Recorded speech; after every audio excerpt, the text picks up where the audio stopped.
Assalamualaikum warahmatullahi wabarakatuh. Bertemu lagi kita pada video kali ini bersama saya Zar'i di Zar'i Channel. Terima kasih kepada semua yang masih lagi sudi datang ke channel ini. Untuk kali ini sambungan proses menyiapkan reban ayam style kampung, style saya lah.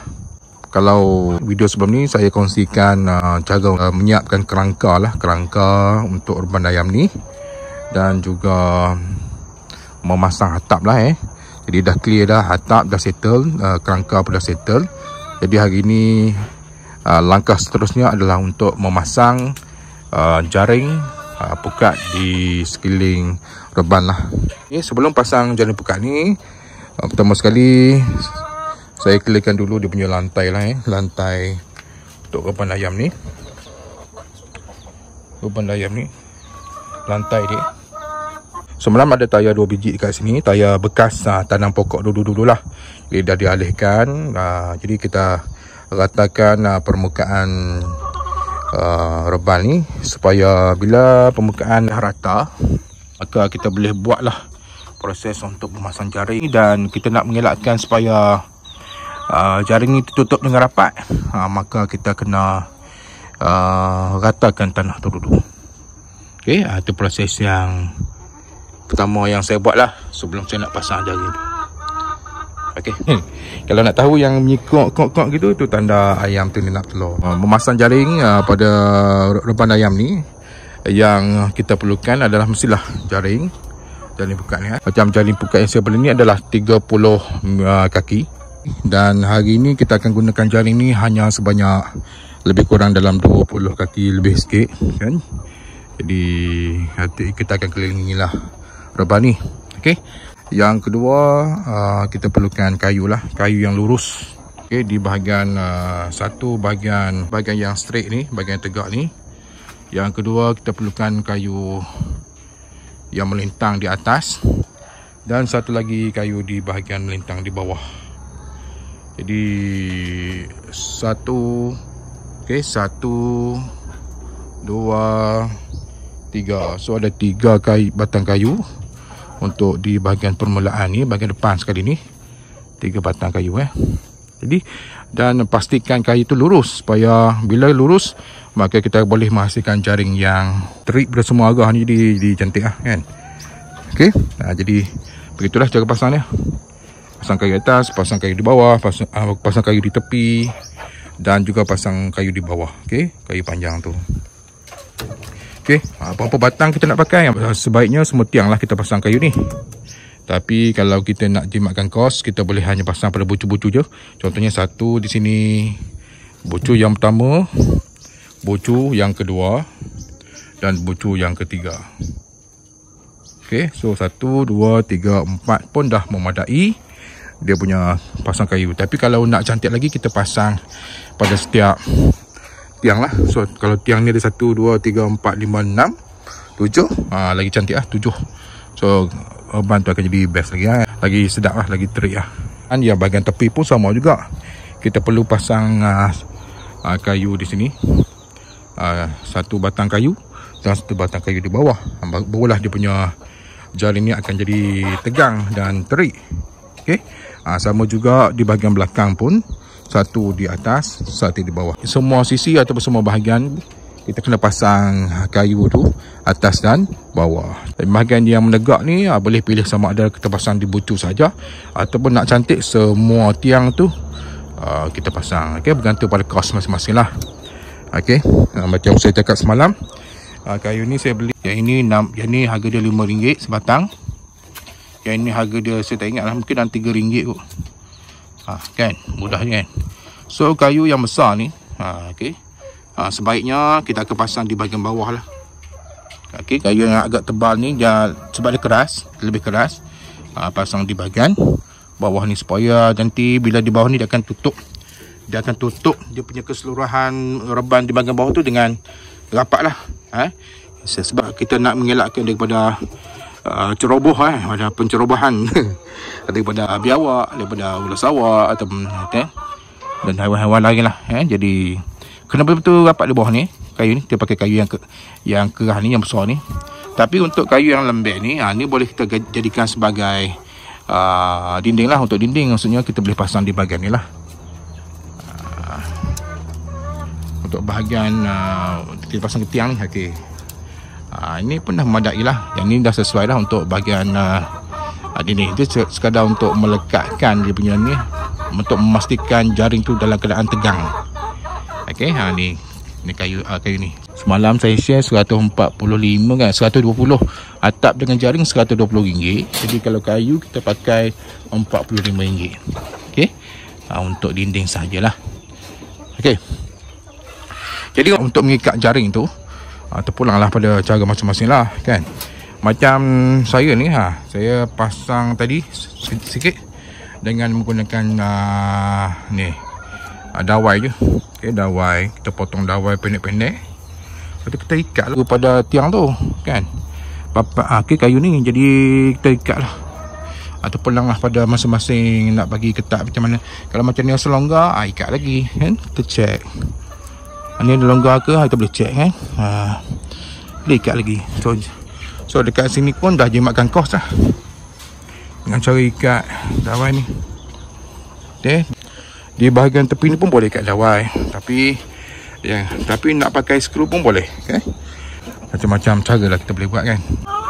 Benda ni kira macam macam kita kecil-kecil dulu kita main pondok-pondok. Inilah pondok-pondok untuk orang yang dah berusia kan. Ni pondok-pondok dia lah. Okey. Itu kelebihan kenapa masa kecil dulu kita main pondok. Ni lah kelebihannya. Bila kita dah besar, kita boleh buat pondok untuk cara orang dewasa lah orang dewasa. Okey. Baik, sambungan tentang jaring tadi. Jadi kita kena pastikan jaring tu dalam keadaan tak terlalu tegang sangat dan tak terlalu kendor. Jadi lebih kurang macam ni pun cantik lah. Itu kan. Jadi supaya ada haiwan nak attack, dia akan lekat macam tu je. Dia tak pergi jauh sangat. Kan. Kalau kita buat tegang sangat, kalaulah satu benda yang keras hentam pada jaring tu, dia boleh menyebabkan jaring tu putus. Kan.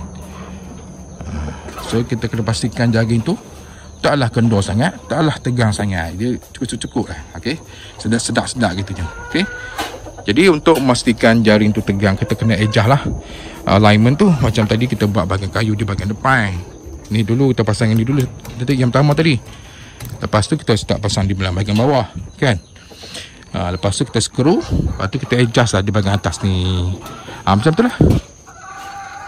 Adjust bahagian atas tu supaya keadaan jaring tu memerik. Orang Kedah kata memerik. Jadi okey. Okey.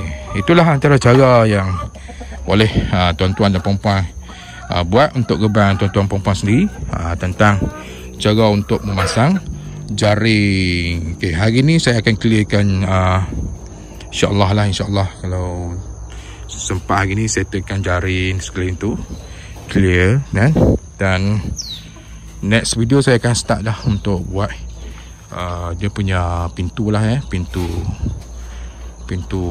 rebaya ni. Okey. Dan juga lepas tu dah boleh start pasang lampu dan juga lampu dan juga makan minum dia. Tempat petenggek lagi satu lagi tambah sini.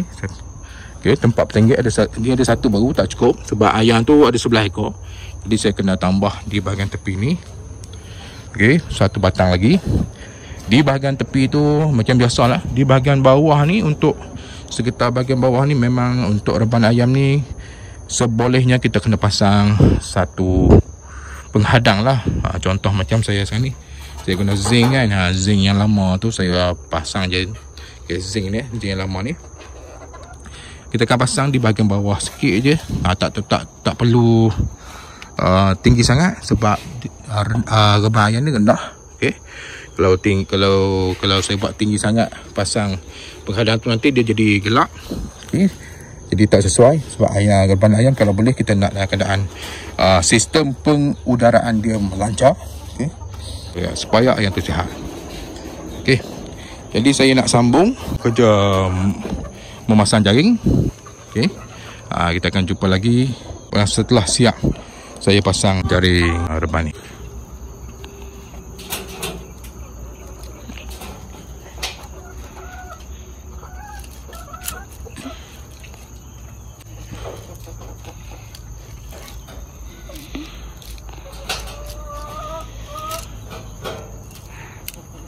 Jadi alhamdulillah dah pun selesai memasang jaring pukat di sekeliling reban ayam ni.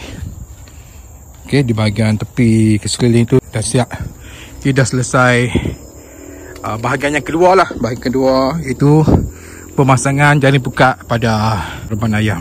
Okay, kalau kita lihat di sini saya dah beritahu tadi, kita pasang kayu di bahagian atas, bahagian tiang dan juga bahagian bawah. Semuanya dipasang kayu untuk jaring pukat ni. Okey, di sekeliling lah. Di bahagian belakang bahagian tepi ni, bahagian depan jaring ni saya pasang tu Dia punya lenturan untuk jaring tu tengok. Dia tak macam ni So dia taklah kendor dan taklah tegang sangat. So kita ambil medium tengah-tengah. Okey, di bahagian atas ni saya dah selitkan kayu lah. Celah antara jaring ni dengan atap ada celah. So saya masukkan kayu lah untuk sebagai menghalang haiwan masuk ke dalam reban. So komplit lah. Ditutup dengan sepenuhnya sekeliling. Semua di bahagian bawah tu sikit tu ada, nanti saya tambah dengan tanah bagi penuh supaya jadi macam tak ada ruang sikit lah untuk tikus. Okey, tikus ni boleh masuk. Di bahagian belakang pun tengok, saya pasang kayu dan saya guna kayu je. Kalau tadi saya guna papan, kayu yang saya beli. Yang ini saya ambil kayu, lebihan kayu-kayu yang ada tu, belah. Okey, belah lepas tu gunalah. Okey, jadi kita menggunakan apa yang kita ada je. Tak perlu kita mesti lengkap semualah, kayu kena semua ada kan. Okey, so di bahagian bawah ni sikit ni ada ruang ni, nanti kita akan baiki dengan kita tambahkan bahagian tanah tu ke sini. Okay. Dan saya juga insyaAllah pada part yang ketiga nanti saya akan pasang pengadang di bahagian bawah ni, okay, untuk menghalang air hujan masuk ke dalam reban. So jadi kalau ada ruang terbuka sikit ni, dia akan dapat di cover lah. Akan pastikan semua di bahagian bawah tu tertutup lah sampai ke bahagian tepi tu. Semua akan ditutup dengan sepenuhnya bagi mengelakkan kalau yang lubang kecil-kecil ni tikus lah. Kalau lubang yang besar-besar tu ular sawah. Okay, biawak memang tak boleh masuk Okay, jaring ni pun saya ambil jaring yang dia tak terlalu besar dan tak terlalu kecil, medium juga. Okay, size medium. Okay, semua bahagian ditutup dengan rapi, insyaAllah. Jadi mudah-mudahan serangan daripada haiwan tu kurang lah. Cumanya di sini ada satu masalah. Masalah yang agak besar jugalah, iaitu serangan kera lah. Dapat dilihat bumbung yang melengkung tu, yang nampak macam patah tu, itu adalah disebabkan oleh kera. Dia datang seminggu tu mungkin sekali, kadang 2 kali, bawa geng semua sekali. Memang dia henyak-henyak, jadi bengkok, dan juga dia suka tarik lah jaring ni. So jaring ni kena kukuh lagi lah. So insyaAllah kukuh lah ni. Okay, dia tarik masuk lah.